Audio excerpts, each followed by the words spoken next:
আজি ৰাতিপুৱা এয়া আলফুল মামাকৰ লগত যাবলৈ বুলি আমনি কৰিছে দেই। এয়া দেখিছে নহয়, ভাইটি যাবলৈ ওলাইছে। এওঁ মানে নাইট ডিউটি থাকিলে ভাইটি থাকিবলৈ আহে আৰু তাই মানে এৰি দিবই বিচৰা নাই আৰু আমনি কৰা দেখি সি অলপমান লৈ দিলে।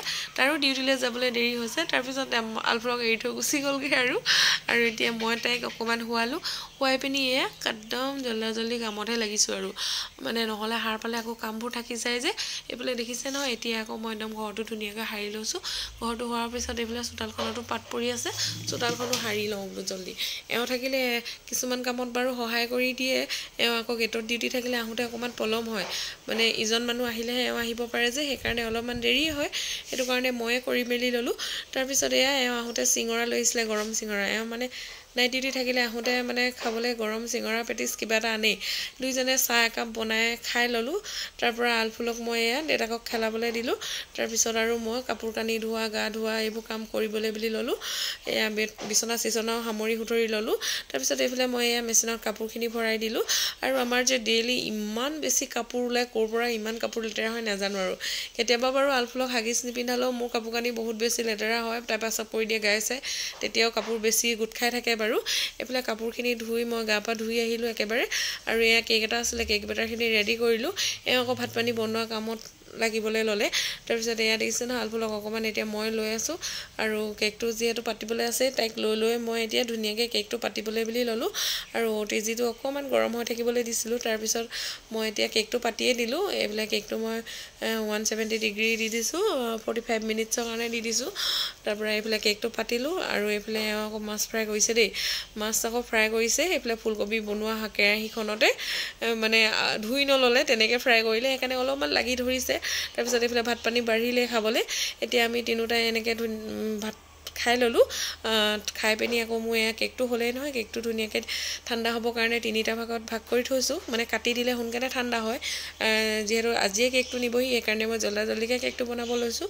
আৰু মই কেক বনালে মানে ডিলাইট ক্ৰীমটো ব্যৱহাৰ কৰোঁ। কেতিয়াবা ডিলাইট ক্ৰীমটো নাপালে ক্ৰীম বেলটো আনো আৰু সেইটো ক্ৰীমো ভালেই, ক্ৰীম বেলটো, কিন্তু অলপ ক্ৰীমটো ডাঠ হয়। সেইকাৰণে ডিলাইটটোৱে মই মানে বেছি কেক ডিলাইটটোৱে বনাওঁ, মানে সেইটোৱে মই বেছি ভাল পাওঁ। তাৰপিছত দেখিছে নহয়, কেকটো ডিজাইন কৰিলোৱেই। কেকটো ডিজাইন কৰোঁতে আকৌ আলফুল কোচতেই নহয়, দেখিছেই। আৰু এইফালে আকৌ আজি পাণ্ডা এটা কেক বনাইছিলোঁ, পাণ্ডা এটা ৰাখিছিলোঁ। ধুনীয়াই হৈছিলে দেখিবলৈ দেই। আগতে বাৰু মই এইটো ডিজাইনৰ কেক বহুতবাৰ বনাইছোঁ আৰু বহুত দিন বনোৱা নাছিলোঁ। আজি আকৌ বনালোঁ। তাৰপিছত এতিয়া কিনাৰটোতো অকণমান স্কাই ব্লু কালাৰ দি ধুনীয়াকৈ মই ডিজাইন কৰিছোঁ।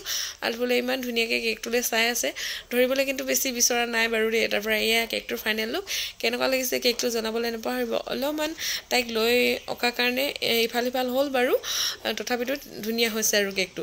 আৰু এইফালে এতিয়া আকৌ পিছবেলা বোলো কিবা এটা খাব মন গ'ল। খাবৰ কাৰণে এইফালে মই বনাই আছোঁ এতিয়া আলু আৰু কণী ভাজি। আলুৰ লগত মানে কণী দি দিলে মোৰ এনেকৈ ভাজি খাই ভাল লাগে। তাৰপিছত শুকান ৰুটি বনাইছোঁ। আলফুল অকণমান শুইছে, এতিয়া তাইক অকণমান শুৱাই ল'লোঁ তাই। তাৰপিছত মই ৰুটিকেইটা বনাবলৈ বুলি ল'লোঁ। আৰু গুডু আকৌ আপায়েকৰ ঘৰলৈ গৈছে দেই, মানে আমাৰ বায়েক ঘৰলৈ গৈছে। তাৰপিছত আহোঁতে অকণমান পলম হ'ব বোলে, ভাত পানী খাই আহিব। সেইটো কাৰণে মই এতিয়া ধুনীয়াকৈ ৰুটি বনাই ল'লোঁ আৰু আলু ভাজিৰ সৈতে এতিয়া খাবলৈ বুলি ল'লোঁ। আৰু অলপমান পেটু ভাজিও আছিলে, মাছৰ পেটু ভাজি, সেয়াৰ সৈতে মই এতিয়া ধুনীয়াকৈ শুকান ৰুটি খাই লৈছোঁ। কেতিয়াবা শুকান ৰুটিও খাই ভাল লাগে দেই। মই শুকান ৰুটি খাই বাৰু ভালেই পাওঁ, বেয়া নাপাওঁ। আৰু এইফালে বনাইছিলোঁ যে দেখিছিলে আৰু কণী আৰু আলু ভাজি। তাৰপিছত আলফুল আকৌ উঠিলেই নহয়, এতিয়া পিছবেলাই হ'ল। আৰু তাই শুই উঠি অকণমান আমনি কৰি থকাত অকণমান বাহিৰলৈ উলিয়াই আনিলোঁ। আৰু বাহিৰত এইকেইদিন ইমান বেছি ঠাণ্ডা, নিজৰে ঠাণ্ডা লাগি যায়। আৰু মোৰ এইকেইদিন মানে খুব বেছি চৰ্দি আৰু অলপমান কাহো হৈ আছে, মাতটো সেইকাৰণে বহি আছে।